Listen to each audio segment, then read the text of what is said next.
Retornando, terceira e última bateria, vamos lá, 16.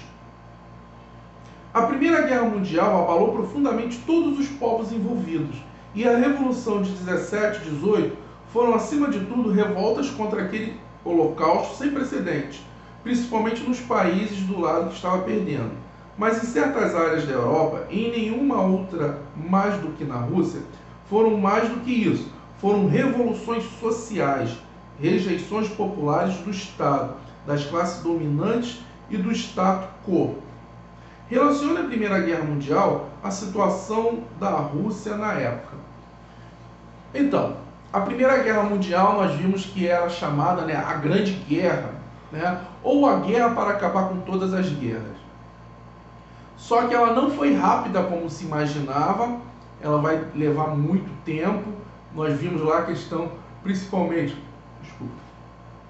da guerra de trincheira. Haverá uma perda material e humana muito grande. Então a Rússia, que já vivia uma grave crise econômica, era conhecida como um gigante de pés de barro, já havia perdido uma guerra para o Japão, lá no início do século XX, e aí vai se envolver novamente numa guerra com proporções maiores. Então eles vão perder muitos soldados, a população vai começar a ter graves convulsões por conta disso. Mandar essas tropas para a guerra vai acarretar numa diminuição na sua capacidade de produzir alimentos, porque os homens que deveriam estar trabalhando no campo estão indo para a guerra, estão morrendo. O czar ele vai arrochar, apertar ainda mais a população, querendo impostos para financiar esse esforço de guerra. Então, a entrada nessa Primeira Guerra Mundial, na Grande Guerra até então, vai ser um fator determinante para a queda do regime do czar Nicolau II. Então, o que já vinha ruim, desgastado, a entrada na guerra é apenas a gota d'água, ou o estopim nesse barril que já estava nessa bomba que já explodia a qualquer momento. Eu vou colocar a foto das respostas que o livro põe nisso, tá? De uma maneira geral, é o que eu estou falando. O bom de estar gravado é que vocês podem até apertar pausa e ir copiando devagarzinho. Quero, por favor, que vocês coloquem essas respostas no caderno, porque retornando às aulas brevemente, se Deus quiser e Ele quer, tudo isso vai passar. Eu vou estar lá dando visto, tá bom? Para ver se vocês estão direitinho acompanhando as aulas. 17. Com a Revolução Francesa em fins do século XVIII e no começo do século XX, as revoluções russas, as revoluções russas, que levaram à fundação da União das Repúblicas Socialistas Soviéticas, modificaram a face do mundo. Para muitos, deram início ao século XX. Seja qual for nossa opinião a respeito, é inegável que imprimiram sua marca ao século que só terminou com o desaparecimento dos resultados criados por elas. Identifique duas medidas adotadas pelos bolcheviques entre 17 e a criação da União Soviética em 1922. Então nós podemos citar logo de cara a reforma agrária. Eles vão desapropriar as terras que eram da nobreza, as terras da igreja, vão dividir lá entre os camponeses. A estatização dos meios de produção, as fábricas vão passar para o Estado, então aí já temos duas medidas. Temos também a saída da Rússia da guerra.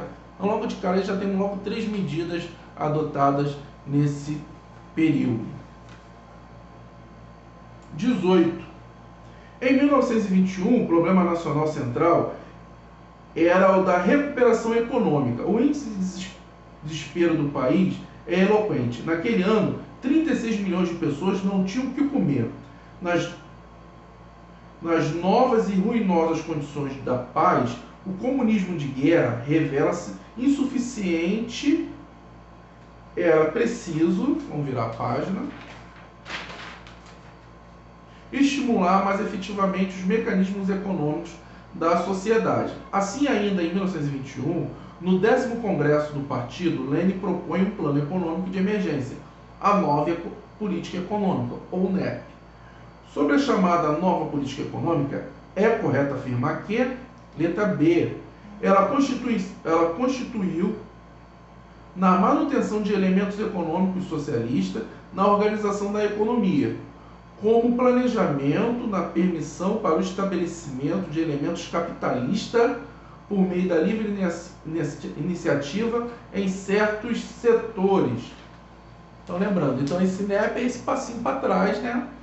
Na implantação do socialismo, né? Vamos voltar um pouquinho, a gente deixa a presença de alguns aspectos capitalistas ainda na economia, como pequenas empresas, o comércio, empréstimos no exterior, mas logo depois, né, melhorando a situação, a gente implementa uma reforma socialista mais radical.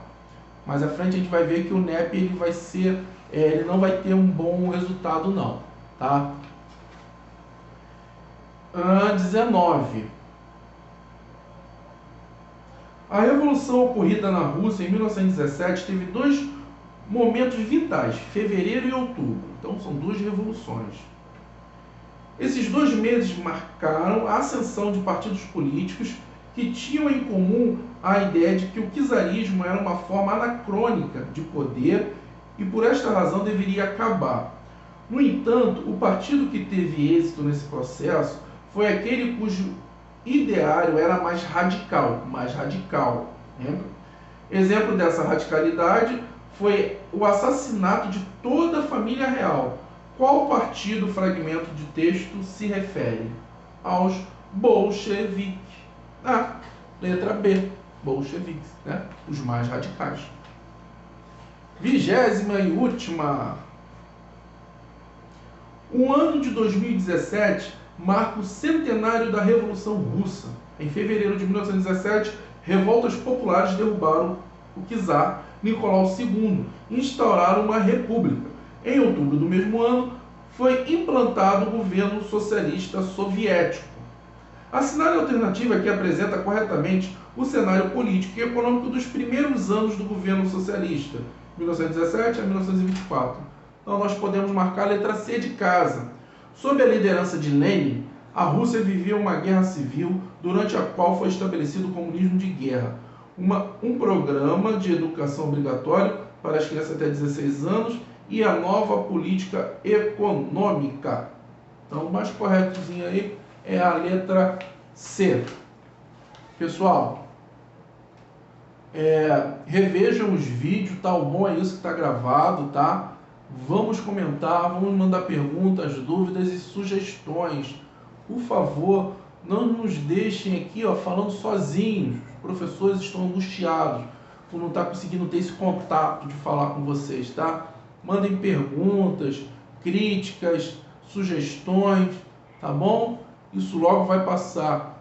O importante é cabeça no lugar, foco, tá? Um abraço grande, até a próxima. Fiquem com Deus.